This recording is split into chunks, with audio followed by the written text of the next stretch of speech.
I keep that there to remind me that it is the holiday season, because when you grow up in New England, the holiday season means cold and snow. I'm down here, and I've completely forgotten it. I actually went to the Home Depot yesterday in Marathon, and in shorts. It was like 85 and sunny and humid, and I walk in and I hear Christmas music playing, and I was in shock. I'm like, oh right, yeah, it's the holidays. Like, I'm just out of my place here. So this is what RV life is all about. And I'm doing this in longer stays. There are certainly people who are switching spots more frequently, but regardless, this is giving me a lot of freedom that I think I'm really going to enjoy. Change of scenery, the ability to explore new stuff. I'm finding that I'm liking doing that. I think I've got a little bit of a nomad streak in me that I'm just now discovering at the age of 43. So I'm going to, I've got about, looks like maybe 4 minutes. I've got some fries in my toaster oven here. Again, I'm so happy that I brought that, even though it takes up all this counter space, and I've got that giant coffee machine. I am still happy with that. I've been, in the RV for almost 3 months full time now. The microwave's obviously great. As a microwave, I don't use the convection oven portion of that.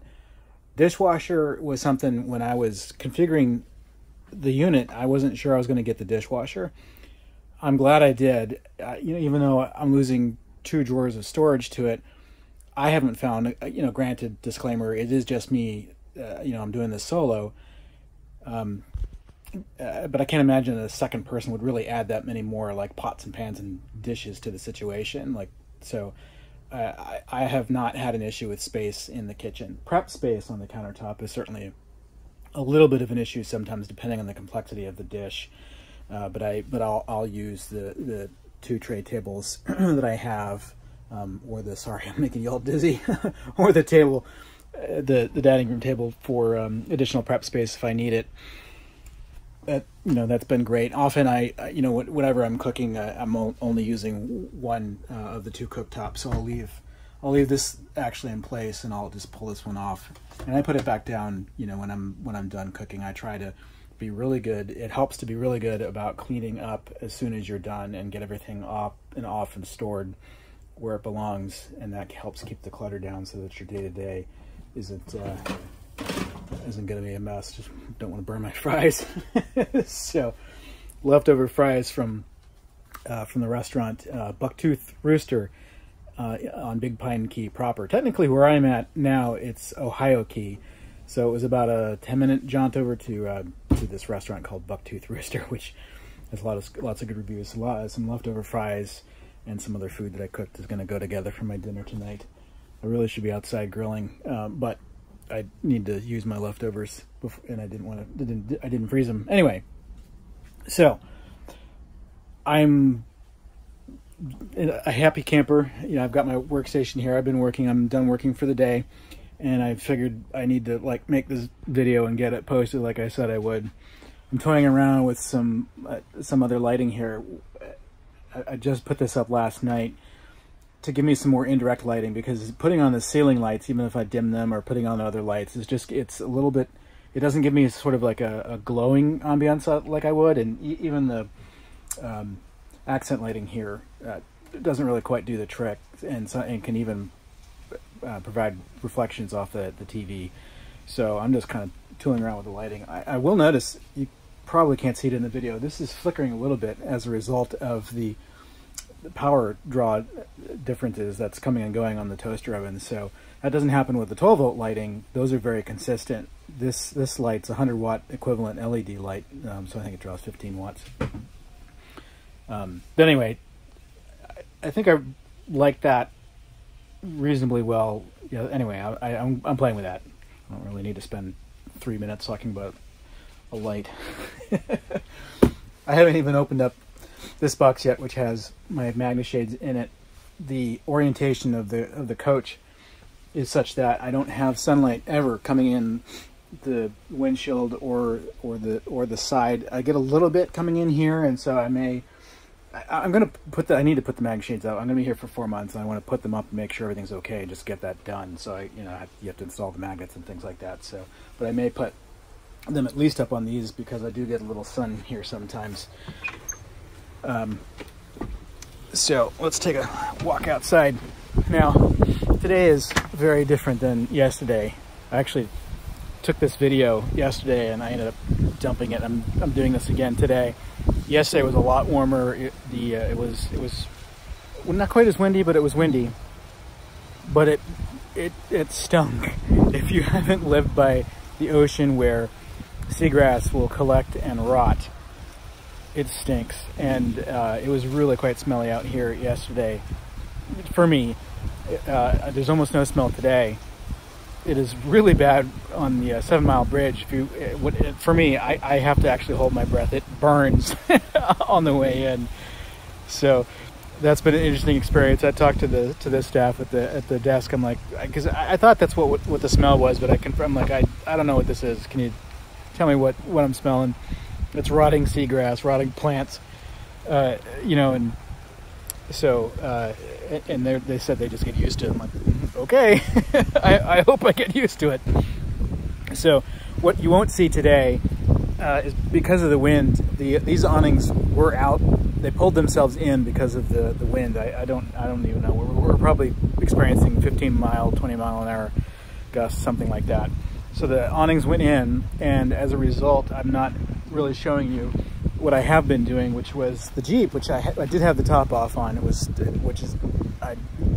don't really like the Wrangler as a vehicle, but boy, is it nice to have the top off driving around here with the nice weather. So what I was doing was, in case I had a little rain or sprinkle or just general keep junk from going in, because taking the top on and off is enough of a chore that I avoided if I can. I was actually parking the Jeep right here. There's plenty of room. That's a 2-door Wrangler.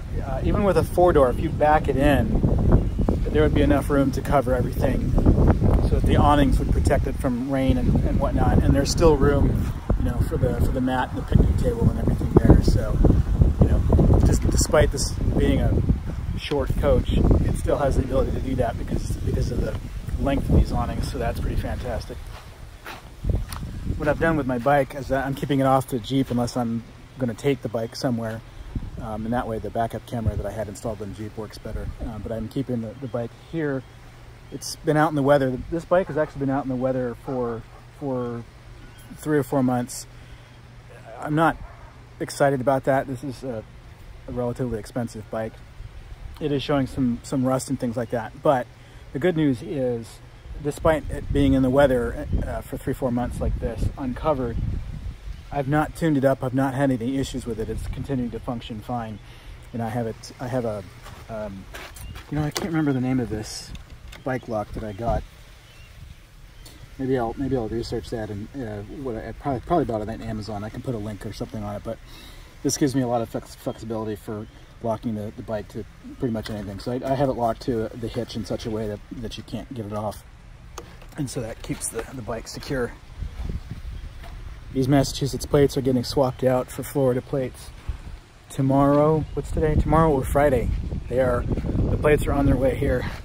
So I'm going to be, I've begun the process of becoming a Floridian. Once I've done that, I'll get my license and then have Florida consider me a resident. So what I do for long-term hookups is I actually use the traditional 3-inch sewer hose, and I leave both tanks open. Yes, I'm leaving the black tank open, and I'm doing that because there's a macerating toilet inside. Whether or not I have a problem or I cause a problem remains to be seen, obviously. We'll see. I've been doing that for a few months and I haven't had issues. I won't do that if I'm on the SaniCon, because the flow rate's different and whatnot. So, but I get tired. Even with me, I use the full gallon flush, I guess it is. The black tank fills up quickly enough that I'm out here every 4 days or 5 days or something like that, doing the routine. and that was just I just don't want to deal with that. So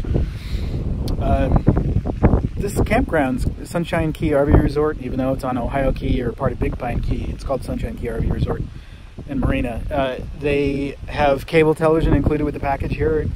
Comcast, lots of channels. That's actually been great. I stream all of my TV viewing, generally speaking, but since I have cable and it's free, I mean, I wouldn't pay for it, but it's here, so that's been great. Let me tell you, thank goodness I set that up. You get signal here on Verizon. It's 2 or 3 bars worth depending on where you are, I believe. So this is pointed, basically, it's a little bit off. It's basically pointed at Big Pine Key. There's apparently an antenna over there, antennasearch.com. I didn't find it, so I had to sit there and just kind of rotate the antenna until I found good signal and good speeds. Before I had that, the internal antennas were giving me on Verizon maybe 20 meg down inconsistently, and I think 7 up. With this, I'm getting 30 down and 13 up. So that made a really big difference. And I have 4 bars of strength with that antenna. So that's kind of quick little update. I'm amazed at how much of a smile I have on my face. I'm super excited about this location, about being here for 4 months. The sunsets, here are going to be really fantastic. The marina that's here, I will be making use of. They do all sorts of chartering and rental and training. They have sessions on training you for boating, fishing, and all that sort of stuff. I don't know if I'm going to be able to catch a glimpse of or a preview of a sunset here, but you can kind of tell, yeah, that's going to be pretty sweet.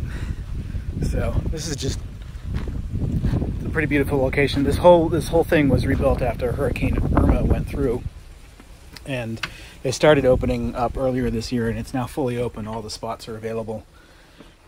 One last thing I'll mention, that at that marina, there's a guy there, Brian, who wrote this book, updates it every year. It's $10, and basically the insider's guide to Key West, everything west of Marathon, including Marathon, which includes this, the 7 Mile Bridge and everything. So I'm starting to go through that. That'll be a really great way for me to familiarize myself with everything here on the Keys, and try to do what I can to not miss anything. So, well, I think that's it. Thank you so much for watching. As always, feel free to ask questions about anything, and hopefully I'll answer them either in a comment or another video. I'll be seeing you.